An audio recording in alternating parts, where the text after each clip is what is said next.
Welcome once again to another edition of the Wrestling Underground podcast. I am your host, Chad Porto, and that was my demonic voice because we had to talk about Vince McMahon this week. Yay! The demon of all demons. The slayer of all things good and holy. I am Chad. He is Marcus. Marcus, the paradoxical one. God, glorious one. I see what happens when I don't do my ebb and flow correctly. I just completely flake on everything. That works as a good switch up. Yeah, but you're one. not very paradoxical. You're a very see, like you and I, like we're very similar in the sense that we're both men of ethics and values, and we don't change our values depending on the situation. We're just willing to cut people out. That's all. It's like I don't think you're a paradox. Like you're very straightforward. The straight arrow, Marcus Green. He'll fly right and go right through your heart, ladies. Is that a good thing? God, I don't know if that's a good thing. This was the Spider-Man cartoon from the '90s. I would have an arch nemesis named Tombstone. Okay, Robbie. Robbie was always my favorite. He was of all the ancillary characters, I always loved Robbie. Robbie and non-lizard Doc Connors, because they're always like, Peter, you're a good guy, and I'm always like, I like this. I like good guy Peter. I like good guy. I like good people doing good things. All right, hang on, we got it. We're live. What are we talking about? We're live. This terrible fucking tweet. Vince McMahon. Should have done this before the show started. Oh, well, it's happening now. The evil elder has been exposed at last. He's been exposing himself for years. Oh. Non-Slam-apperance. I think I spelled appearance wrong. Did I? Do it. The geriatric jackhammer. Ric Flair getting bigger house. Zac Efron and more. Yay! We did it. All right, that's the tweet. It's a terrible fucking tweet. And you're going to see it again when it goes up as the show. Because I copy and paste shit because I'm lazy. All right, let's start with Vince. He's embroiled. There we go. He's embroiled in some nasty controversy. As soon as my browser decides to work correctly, there we go.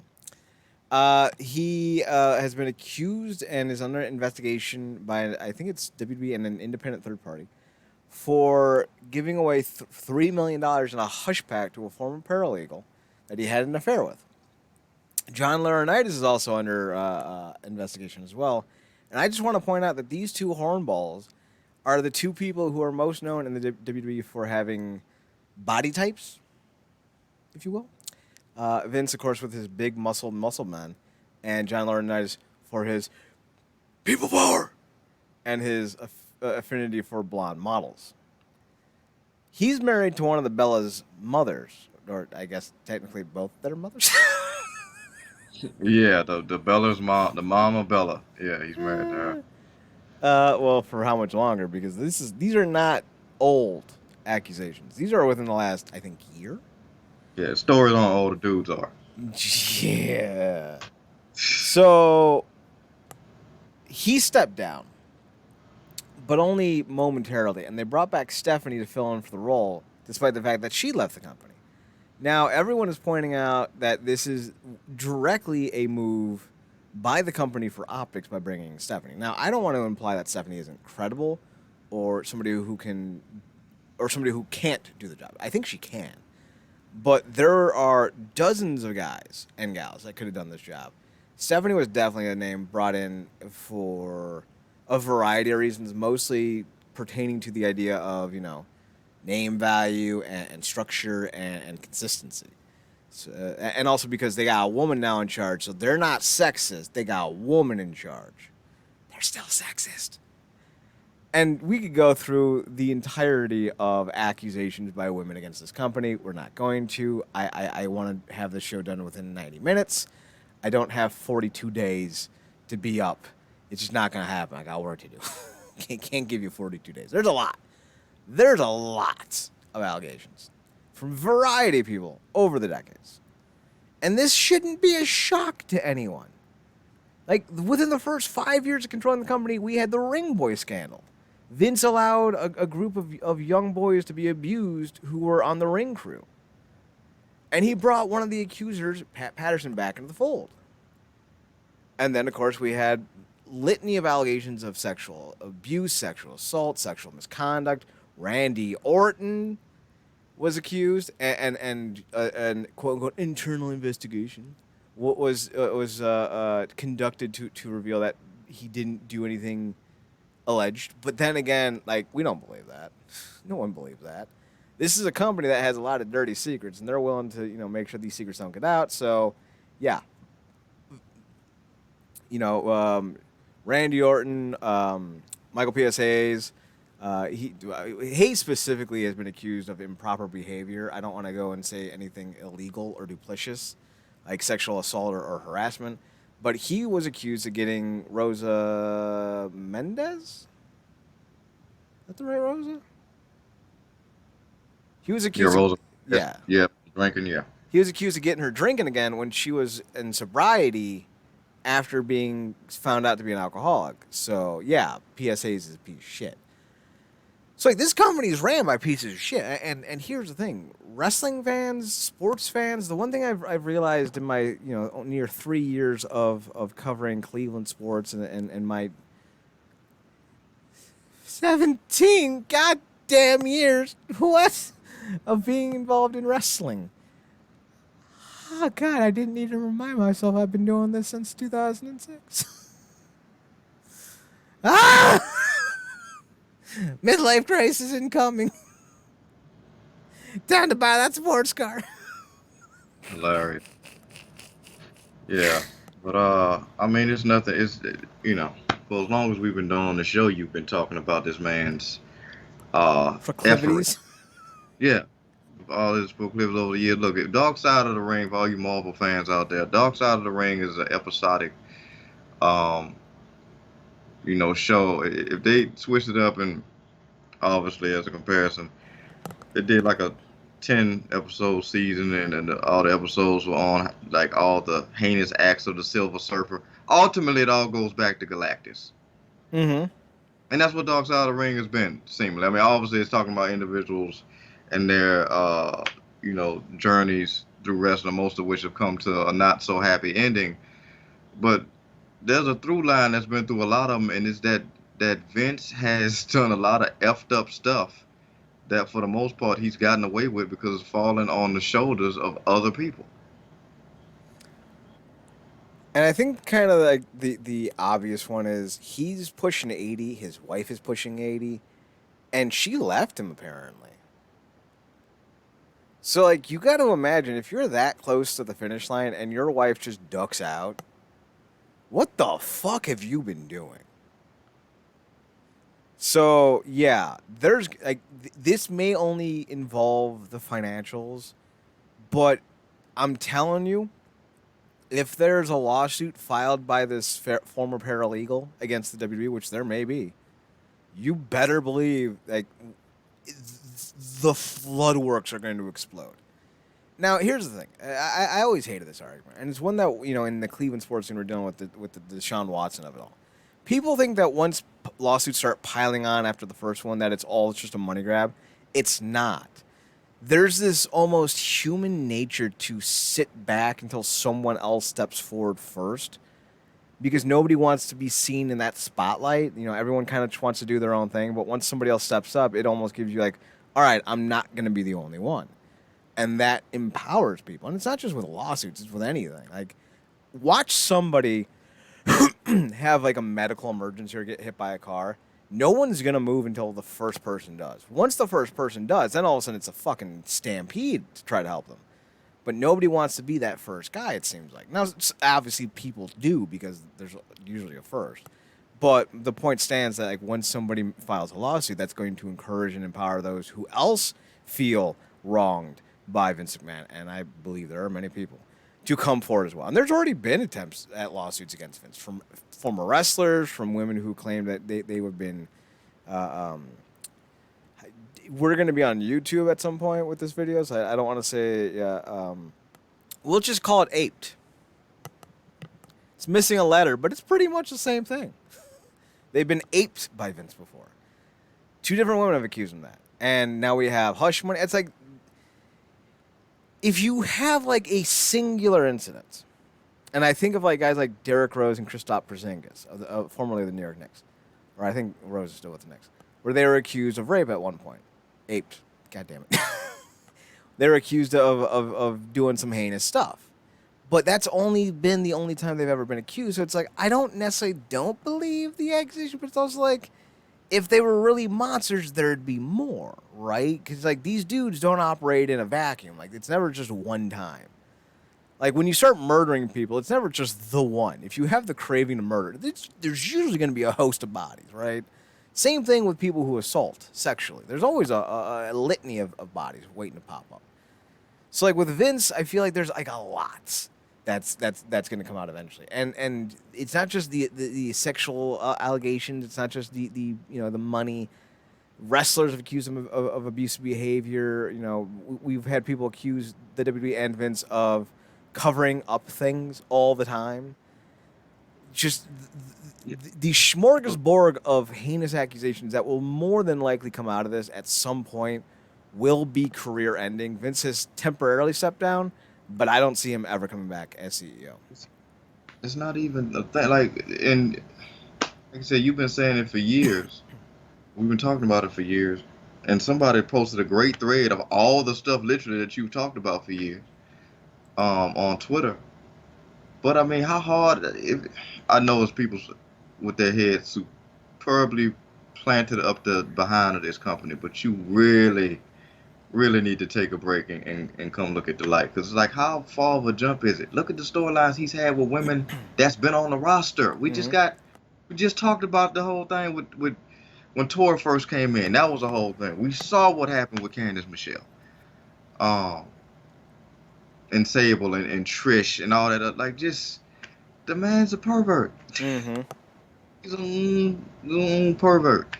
And that's separate from half the stuff he's probably done illegally to get away with stuff behind the scenes. Also stuff that we've talked about because it's been public knowledge. But much like the horrible creative culture in that company, another culture is like, yeah, we know about all this jacked up stuff, but nothing's been done about it. And we still got jobs and whatnot, and if that's just how it is over there. It's the eggshell of it all. But you're right, and it's sad to see what a lot of this stuff talking about, like the speaking out and stuff like that. But a lot of times, it does take people seeing somebody step up first to kind of get that courage, that last bit of courage that they've been fighting for so long with stuff, to come out and be like, look, this happened to me too. It's just kind of how it is. A lot of people have probably really tried to duck Vince because nobody wants to be tied up in court for years, which he's threatened people with before. Mm-hmm. And nobody wants to. At the end of the day, he's the guy that is in control of the thing that makes a lot of people happy. Yep. And for the most part, regardless of what they know about him, whether it's perception or otherwise, that takes precedent over the truth a lot of times. And that's sad, but that's a lot of the society that we live in. So, it's about time, but it's going to be interesting seeing exactly how this falls because, they seemingly phased Triple H out. Shane is, basically walked away, and Stephanie was seemingly taking the break, and now she's had to get back on board because this stuff came out, which I would imagine, if I read correctly, this stuff kind of started happening back in April or something like that. So somebody had to know something was coming. Mm-hmm. So. Expect the worst. 2020, we got the Me Too, and 2022, we're getting the Vince Too. So I don't have much to comment on with the next story. We've talked before about Paige being a free agent and possibly doing her thing. I just want to comment because this is the first time I've seen her in years, And I'm digging the new look. She's a bit more tan, but she's also added like silver streaks to her hair, and she's got like a Lily Munster vibe going. You remember the Munsters, Marcus?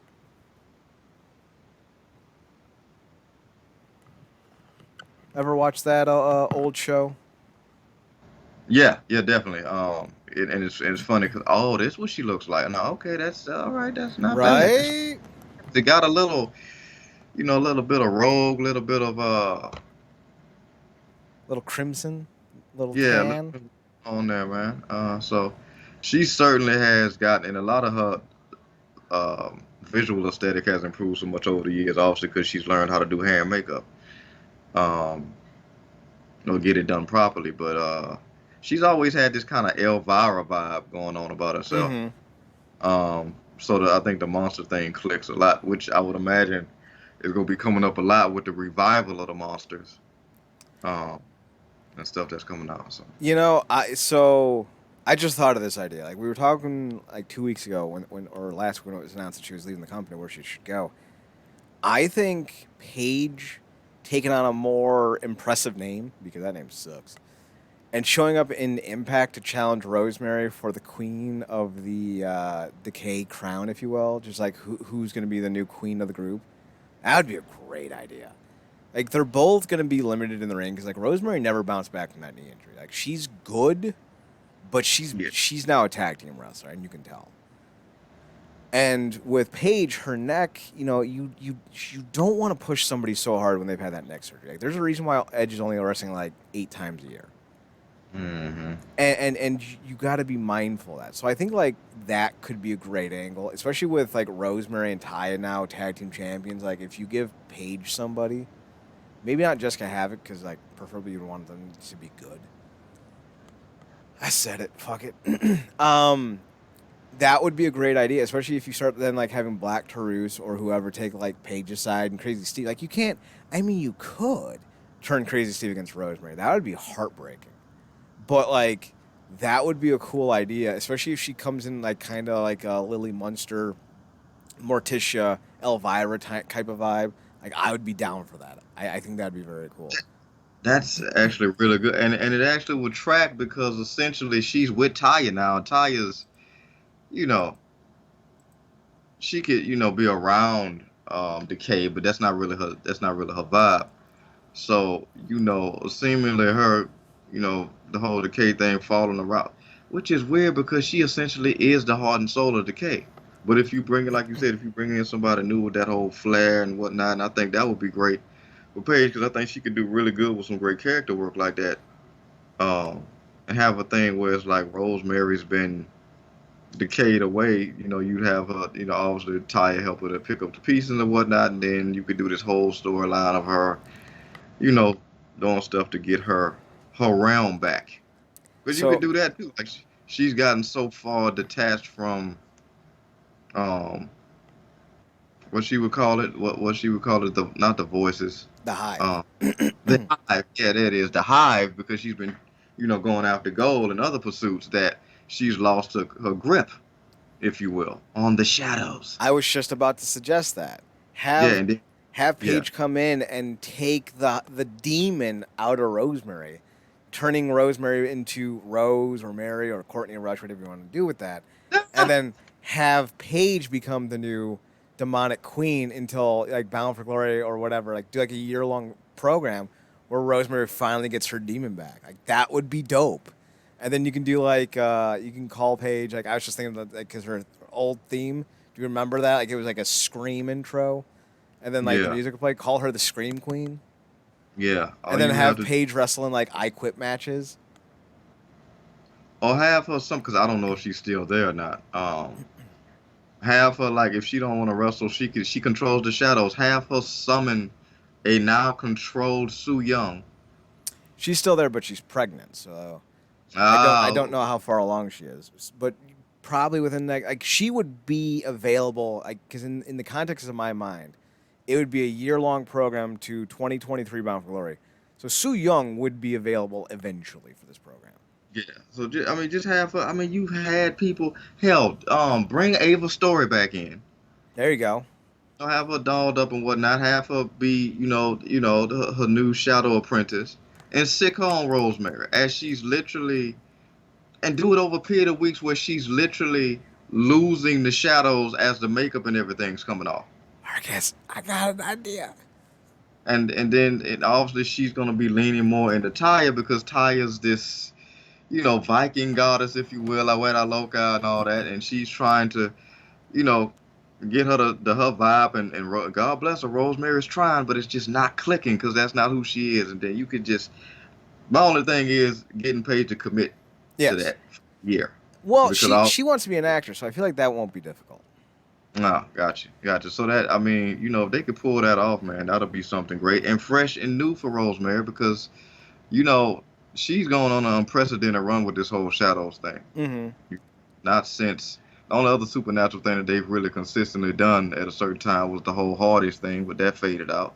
But Rosemary's kept this whole massage going for a while, and you can either imagine she's completely out of options at one point to the point where she's jeopardizing the tag matches with Taya because she's out of it. She's not the demon anymore, and now she's out of options. She has to go to Father Mitchell. Well, see, here was my idea, and I like that. We can incorporate that. But like as she's like bottoming out, like right before she brings the war back to Paige, building up to their final blow off, you have her start freaking out and like seeing things, and then eventually like they do like they would do like the Warrior Hogan 1998 where Hogan looks in the mirror and sees like Warrior standing there, but instead of Warrior, it's Allie. And she starts taunting Paige until she finally breaks and then like starts to regain that aggressive demonic side of her. And then like Yeah. she doesn't see Allie anymore. Like that would be like, oh. And it's not like she's doing anything in AEW. They can put her on loan. Come on. Yes. I'm Like pretty sure we just wrote a great fucking storyline. Oh. Yeah, absolutely. I'm sure the show the butcher on the blade could sacrifice a few weeks without because God, not like they main eventing. So Do a trade. Like give them Tennille Dashwood and like give us Butcher Blade and Allie. Like Butcher and the Blade would be great additions to Decay. So like there you go, boom. You get a good female hand who can help put over town, and we get scraps that we can put into Decay and turn them into full meals. just as a show of good faith for me and Chad on behalf of Impact, we'll throw in Havoc. You can have her. You can have her. We'll even give you a third round draft pick that we don't own yet. But like I was thinking about this the other night. Like I still think Steve Macklin should join up with Bullet Club. I feel like he's a perfect fit. And like when I think about guys like Butcher and the Blade, I'm like, God, they're miscast in AEW. They could either be heavies for Fake Hardy. I can't remember his name. Sting's little buddy, face paint. Darby Allin. Yeah. Darby Allin. Yeah. They could be like comedic heavies for Danhausen. I finally have heavy housings. This is first of all what we just did brilliantly booked this. She could be the demonic version of what I don't know why I'm blanking on her name. The Smoke Show was. She could be Scarlet Bordeaux. Yeah, Scarlet Bordeaux. She could be like the demonic Scarlet Bordeaux. Fade in and out of the show with her like the Elvira, like I said, vibes of it all, and they could even elevate that. Like I said, she literally takes the demon off of Rosemary and kind of incorporates it in herself. She could really. This is something she could really sell. Mm-hmm. I think, but it can only be with someone of the name value page. Like it couldn't just be with like random new knockout A. Like it has to be someone of credibility to take the demon away from Rosemary. Otherwise, it just doesn't play the same. Well, although you could create a new star with that idea. Absolutely, man. Yeah, but they'd have to. It's weird too because you'd have to. The thing about Paige, she has the look and she has the charisma. You have to have somebody that can match Rosemary because you couldn't just. It wouldn't be able to be a thing where you could just like put a new spin on what they did all them years ago with Winter, where poor Angelina just had to just stare and look comatose on her feet. That whole vibe. I commend her for that because she had to commit to that, but that was not that just No, came off more Marcus, weird no, we are not going to lower the bar on the show. She had zero charisma before that angle. All she did was steer into the skid. She was really great at not having charisma. You mean every other moment of her life? there into the ether of it all. Yeah. There's a reason Velvet Sky always had the mic.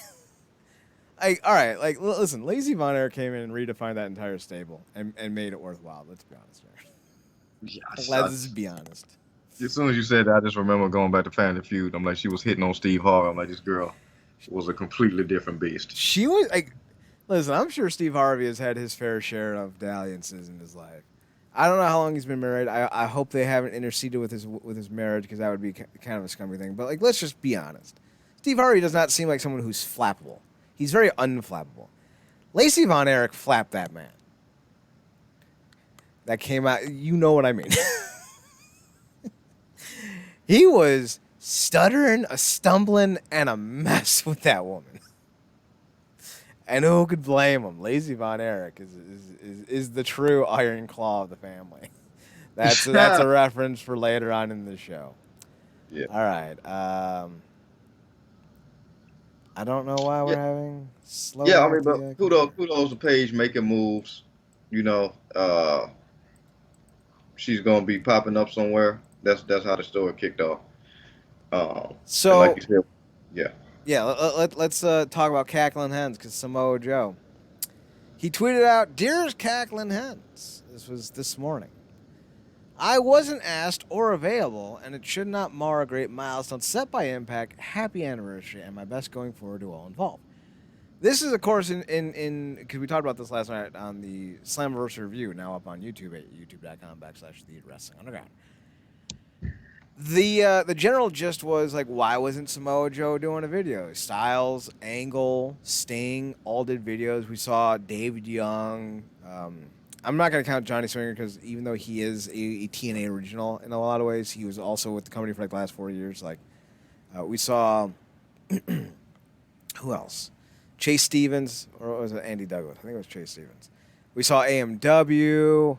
Gail Kim, Goldilocks. You know, we heard from, not heard from, but got a tribute package to Don West and Mike Tenay. Yeah. So there was a lot going on that I thought was really good. But the big name that didn't show up that we all expected to, especially since AJ Styles showed up, was Samoa Joe. And that's what this tweet was in reference to. I don't have an issue with them not addressing or getting him because it's not like they had 5 hours. And eventually someone's got to get cut. And even though Joe was there for nearly a decade, because he was there from 2005 to 2014. I think he left at the end of 2014, start of 2015. Even though he was there for a long time, I think even we would admit that he was never used as well as he should have been, despite his long run. And granted, a lot of that has to do with him. He gained a lot of weight between 2005 and 2010, and it did affect his in-ring skills. I'm sorry. I know a lot of people in NXT were like, he's still as good as ever. No, he fucking wasn't. I'm sorry, but you were seeing the slowed-down VHS tape version of Samoa Joe, not the HD ultra download version that we got in 2005. So I think there's a lot to do with like his legacy and impact is impressive compared to others, but also pales compared to others. So I feel like there's a good reason not to bring Joe in. Like he wasn't the best heavyweight, he wasn't the best wrestler, he wasn't the best X Division guy, he wasn't the best tag team guy, he wasn't in the best stable. So like there was like a lot of reasons why he didn't, and guys like AMW, the Machine Guns, Angle, Sting, Kazarian and others did pop on. So I'm fine with Joe not being on the show. Marcus, were you fine with Joe not being on the show? Yeah, I mean, look, they did a lot. They brought a lot of faces in. Had a lot of good angles and stuff brought in. I thought that the way that they did that rough spot at the end of that match, the originals versus the Honor No More was really great. David Richards was a great surprise. And I think ultimately, you know, it would have been cool to get Joe, but it meant the world for that night and for a lot of fans, longtime fans, specifically me and you, for AJ to do that call in. It was great to see 70. him salute the Impact community. Yeah, yeah, yeah. It meant a lot. He, is the reason why, like me and a lot of others came to TNA. He's a very much a pillar of that company. So for him to, obviously, you know, um, say what he said, genuinely come off like that, because I think a lot of that bad blood is probably behind him now with all the success he's had, and seeing that the company is not only still going but thriving in a lot of ways. It meant a lot. Like I said, it would have been really cool to see Joe. Um, but we talked about this last night. We don't even know if he was asked to do it, which apparently he wasn't. So, Mm-hmm. And that's fine. Like, I was very impressed with his tweet. Because, like, the one thing I'll never say about Joe is, like, outside of that one moment in 2007, he's never been unprofessional. He's always been a Yeah. guy that you can pretty much rely on. So, like, it was a very even-handed, very honest, very articulate and celebratory tweet. He wasn't asked. Yeah. He wouldn't have been available. And, like, maybe that's why he wasn't asked. Maybe they knew he wasn't available. So, like, there's a lot here that doesn't need to be kind of expounded upon, and too many people are making something out of nothing. So, not a big deal. We got to have a fun celebration. It was dope. We're good, and we're moving on to talk about Wrestle First Wrestling. Yeah. One of those is correct. Marcus, First Wrestling, a promotion out of Minnesota, will be running Saturday Night Nitro. Because that's what I remember from WCW, Saturday Night Nitro. That was my jam. They will be going to the Mall of America to host another Nitro event 27 years after the premiere of the very first one from WCW at Bloomington, Minnesota at the Mall of America. Now, this is a nice little kind of like, hey, we're going to do a wrestling show at the Mall of America. That's pretty dope. Maybe would have been more dope in 1994 when malls were still jam-packed with people, especially the Mall of America. I don't know what the Mall of America looks like these days, but I have to imagine if it's following any trends, it's not as popular as it once was. But the problem that I have is this is not a promotion that I think is going to be drawing big crowds because they don't exactly have big names. They do have some. Aria Davari, Darius Martin, Eric Cannon, Shaza McKenzie. We have, Warhorse and Dante Martin, Aramis Neres. So, like, they have some names, but you got to be, like, super indie to know who half these guys are, or watching the later versions of whatever AEW YouTube videos they put out every week. Marcus, is this a show that you think should be at the Mall of America, considering the lack of top-tier name brand talent? Because you got to remember, as much as Dante Martin and Eric Cannon are talented, you're going up against the legacies of Jushin Thunder Liger, Brian Pillman, Sting, Ric Flair, Hulk Hogan, and others. There's a precedence here. In terms of who's performed in the Mall of America? Yeah. I mean, at this point, they might just be trying to get a show, period. Very possible. So I wouldn't. I mean, it could. Even though that's not a cacophony of A-tier talent, if you will, in terms of perception wise, they could set a new standard.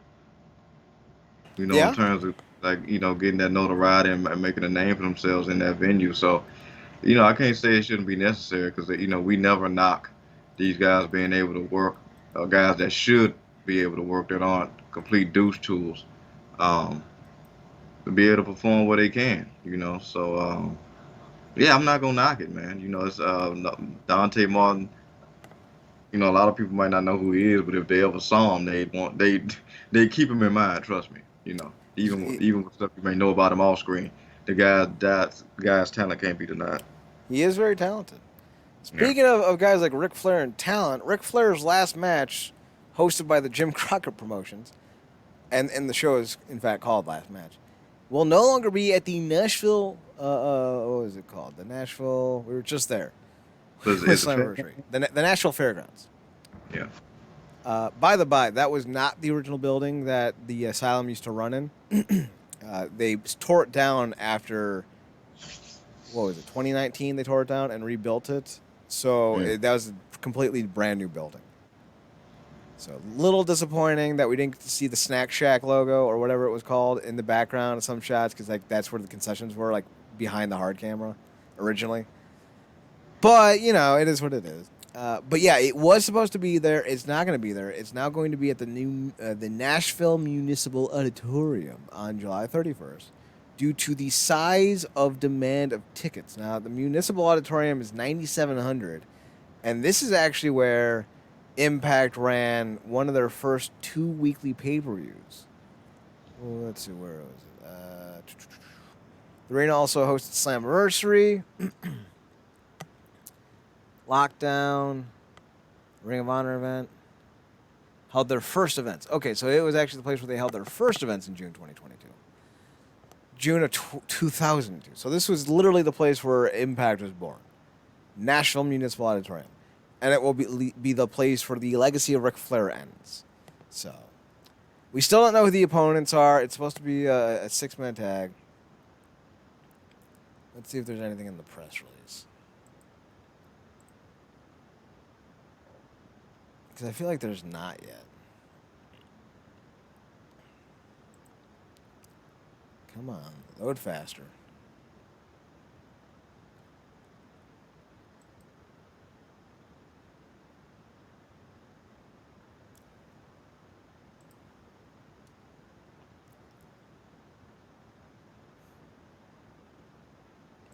All right, let's see. I'm going down the aisle, style and profile, StarCast, larger than life.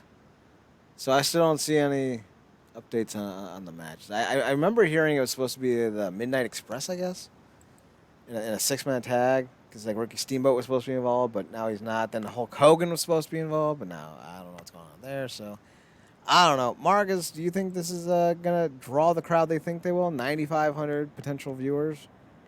Not viewers, but in-house spectants. It might. I mean, I can't put. I mean, look. Even with all the stuff that comes with Rick, and it is a lot. He's still a pop culture icon. Mm-hmm. That's fair. You know, and most people may have never gotten to witness him live, and kind of just want to be involved in that specifically if it is going to be legitimately his last match.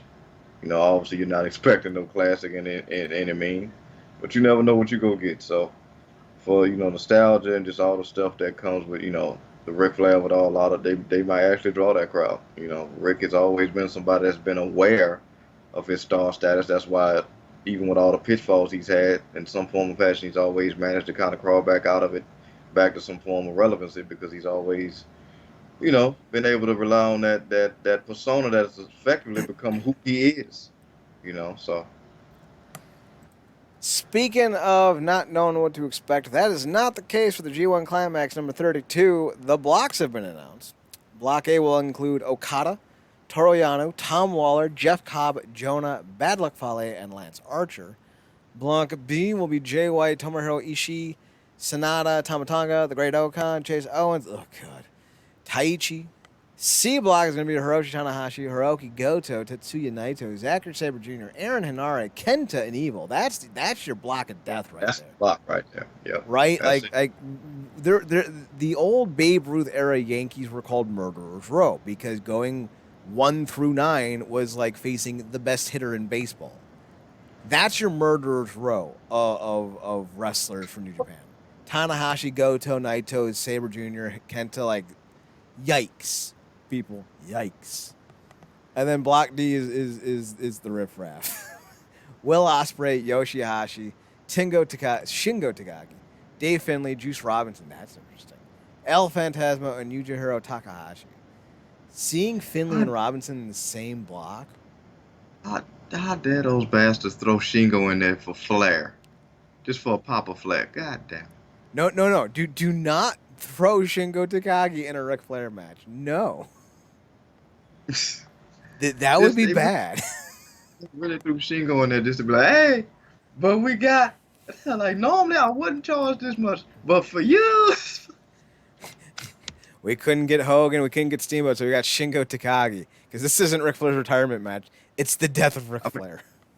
Like, my favorite Japanese wrestlers are Shingo and Goto, and I feel like But I can't be too mad because that's normally the spot they throw Goto in.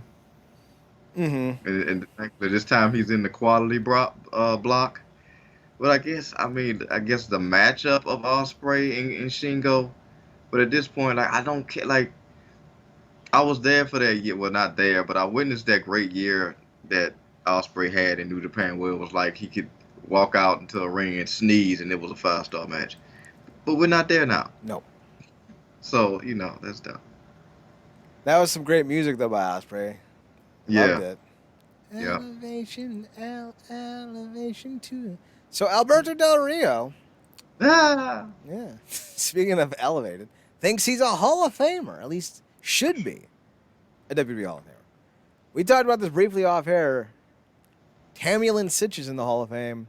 Kogo Iware is in the Hall of Fame. I feel like he has a case, and I don't okay. like him. So Marcus, does El Patron Del Rio, Alberto Fantasma, whatever his fucking name is these days, does he have a case for the Hall of Fame or the Hall of Because Pain? because it's the Hall of Fame, because the WWE Hall of Fame he's got about as good as much case as anyone because there's no parameters to have a case Yeah, to be in that Hall of Fame. And to be fair, with El Patron, I feel like with his, you know, sense of self, he probably felt that way before he even was in WWE, yeah. just because of his lineage. So And he did have a hell of a career, although his most famous moment of his career pre-WWE was getting knocked the fuck out by Mirko Cro Cop in Pride Fighting Championship. Right leg hospital, left leg cemetery. Unfortunately, apparently Demora got not Demora, Patron Del Rio got hit with the right leg because he's still with us. God yeah, damn it, Crow but Cop. and that's not to take away from nothing he did in WWE and any of the runs after that and Lucha and Impact and all that, because that WWE relied on him heavily for a significant period of time. Um, but yeah, I mean, there's the whole thing about I deserve to be in it. I mean, at this point, a lot of people are just waiting. You just wait.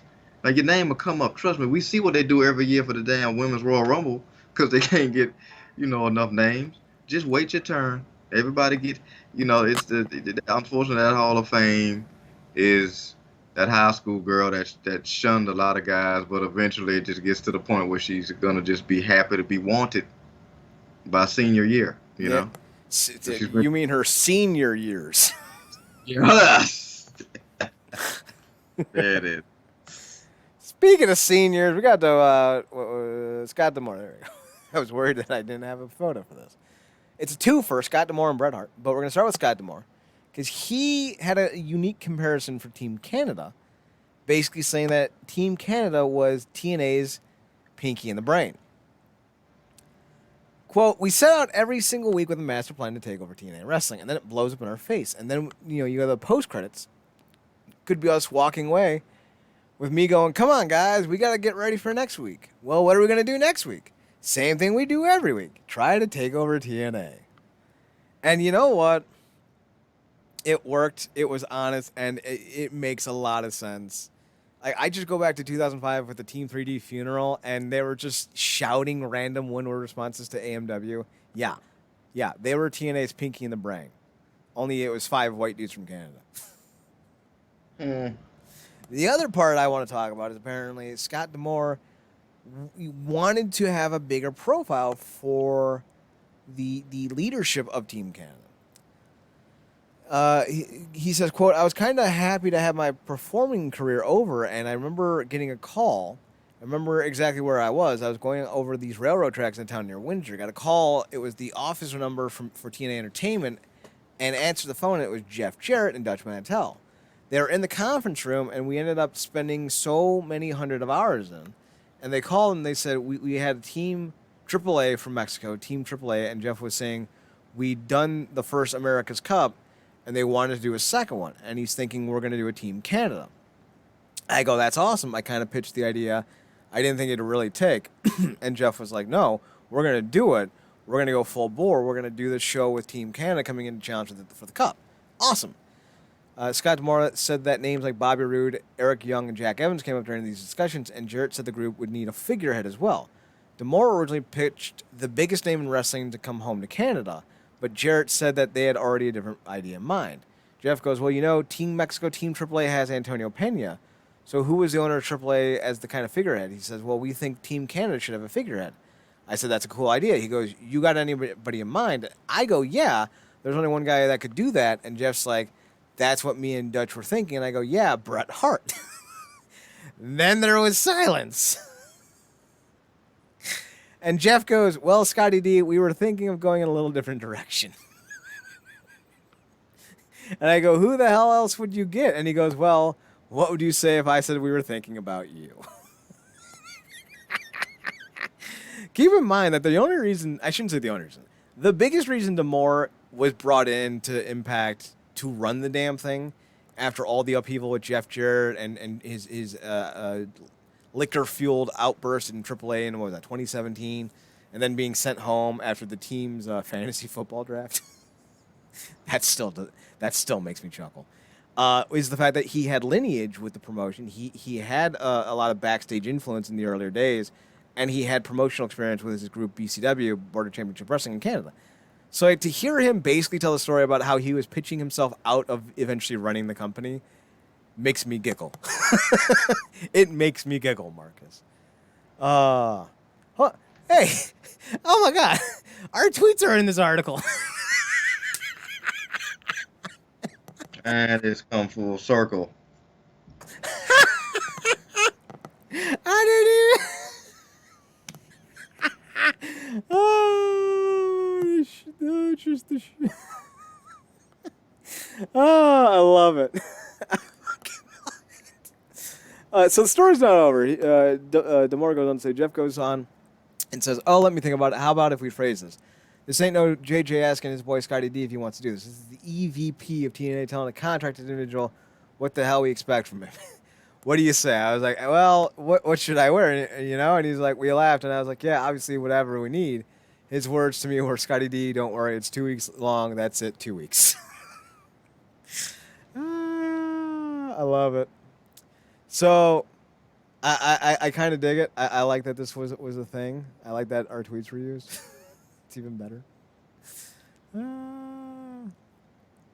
So anyway, Marcus, would Bret Hart have been a better addition now that we kind of knew what Scott D'Amore gave us and how great it really was? Yeah, I mean, look, I mean, he's the most famous Canadian in wrestling, right? Mm-hmm. I mean, So, obviously. We're talking about if you D'Amore, could right? if you could get that golden goose, you do it. But if you can't, you got to make the best of what you got, and I think that's what D'Amore did. And you being a big proponent of bringing, you know, that Team Canada back in some form or fashion, which at this point with the 20-year history and everything, it seems like more of a possibility now, specifically because you can move that to number one now that your other number one actually happened on last night's show. Yep. We got Davey Richards back. Yeah, so it definitely happened. But, you know, kudos to Scott D'Amore. He always, you know, you can tell how much that kind of meant to him. He always kind of, you know, brings in that Team Canada references in some form or fashion when he needs to. So, and we did get a Canadian flag at the show. Mhm. Scott D'Amore came out dressed in his Team Canada attire, and you have a Canadian, maybe the best pure wrestling Canadian in wrestling today. Fuck you, Kenny Omega. I said what I said. In Josh Alexander, why not do a revival of Team Canada but as faces? You could bring back Diener. I know Diener's on the team still. He's Cody Diener, but like, you could bring him back as the fun Diener, who I think this evil Diener is just not working.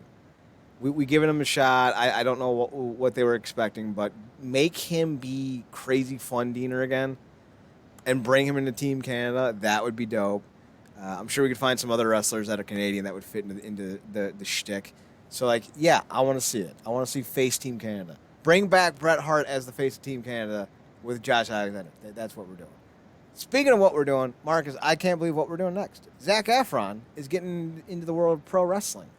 Because apparently we're all in this together. I only know that song from that movie because it was in Modern Family, and I've watched that show a goddamn gajillion times all the way through. Besides our own fathers, the only father I ever want to take advice from is Phil Dunphy. If you've never seen Modern Family, Marcus, I suggest you watch it because it is peak. entertainment. Yeah, Phil Dunphy, um, old dude from Happy, um, Uncle Phil, Uncle Phil. especially when he's making fun of Will and Carlton for being dumbasses.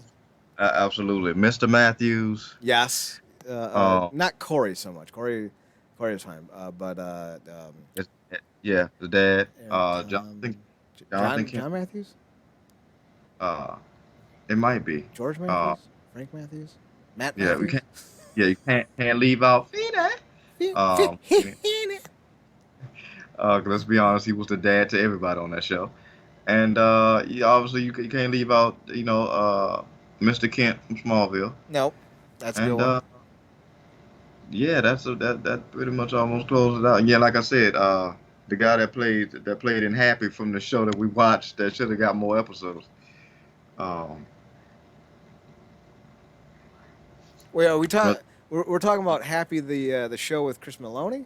yeah, Chris Malone, you know the Oh, show okay. with him as the dad. Yeah, with Oh, him as the oh, dad. oh, yeah. Surviving Jack. Yeah, Surviving Jack. Him Okay. as the dad. Yeah, yeah. Because at first I So thought we this, were talking about Happy Gilmore. I'm like, I guess we can count whatever his name was, the golf instructor, sure. yeah. But then you're like Happy. I'm like, wait, I only saw like the first two Yeah, episodes. yeah. Couldn't think of his name. That And I was a couldn't think great of fucking the show. Yes, yes, yes. So it's he wasn't to sit down and give you all the cuddles and whatnot, but when he did sit down with you, it was poignant and effective. Yeah, yes, it was. Let me make something clear. I live for your mother. If she dies, I'm out of here. Like that's how I'm going to address my children one day. Oh But yeah. anyway, speaking of dressing, Zac Efron, according to Deadline, will star in an Iron Claw movie based on the Von Erich family, written and directed by Sean Durkin and produced by A24. It will be produced along Tessa Ross, Darren Schlesinger, and Erison Huffman. These can't be real names. According to the synopsis, the Iron Claw will detail the rise and fall of the Von Erich family, a dynasty of wrestlers who made a huge impact on the sport from the 1960s to present day.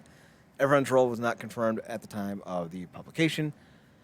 Fritz Von Erich, the patriarch of the family wrestling, passed away. I already know about that. So there are still three Von Erichs, semi-active to completely active in wrestling today. Marshall and Ross are probably the top tag team in MLW right now. And while Lacey hasn't done anything in wrestling, I feel like because it's wrestling, you're only just one phone call away. Right? So like, I don't want to rule her out for a return. And I would love to see her return because she is très magnifique. And the Iron Claw apparently follows the work of Chris Hemsworth, currently attached to a Hulk Hogan biopic. I hope Chris Hemsworth is cool with subtle racism, brother. Marcus, do we Yeah. need a Von Erich film? Because I feel like no. No, I mean it is one of the most interesting stories and families that you'll read or learn about in wrestling. But I don't know, man, if you can necessarily do that justice where Mm-hmm. it needs to be. It's almost one of them things where you hear about it and that's almost better than witnessing being played out. Because it's a lot of tragedy in that family, man. Yeah. Uh, so finding silver linings and those boys be still going means a lot with everything that's happened. So I don't know if I necessarily want to see that. So I know obviously Chris is playing Hogan, which is going to be interesting to say the least. But I don't know. I think we don't necessarily. I mean, I think the last wrestling movie we got was like what, Fighting with My Family. I think so. At least the biggest one. Yeah, Fighting with My Family, and between that and what we're getting with Young Rock, which God bless them, they're giving it the college try with a lot of those Acknowledge me. a lot of those gases and whatnot. I don't necessarily know if I want to see a lot of these stories. I mean, I think Dark Side of the Ring is truly dark, but I wouldn't want to see a lot of those stories played out. I'm sure we'll see something akin to what we're talking about in Heel Season 2. I still haven't watched Season 1. Yeah, you gotta watch season one, some good stuff. Shout out to Amel. Um, but yeah, I mean, I don't know, man. It's interesting. Zach is picking some interesting projects. I mean, obviously, I guess he's going like I got to get this damn Baywatch thing off. It will never wash off. Marcus, I've been kicking around an idea about doing a Baywatch review show. Any interest? I mean, yeah, man. I mean, you find an episode somewhere. I mean, Oh no. Oh no no. I've come to the conclusion that there isn't just one or three or 100 that are worth watching. They're all stupid and crazy and over the top, and they all need to be reviewed. So I've been thinking about it, and we may kick it off. It may be Baywatch summertime.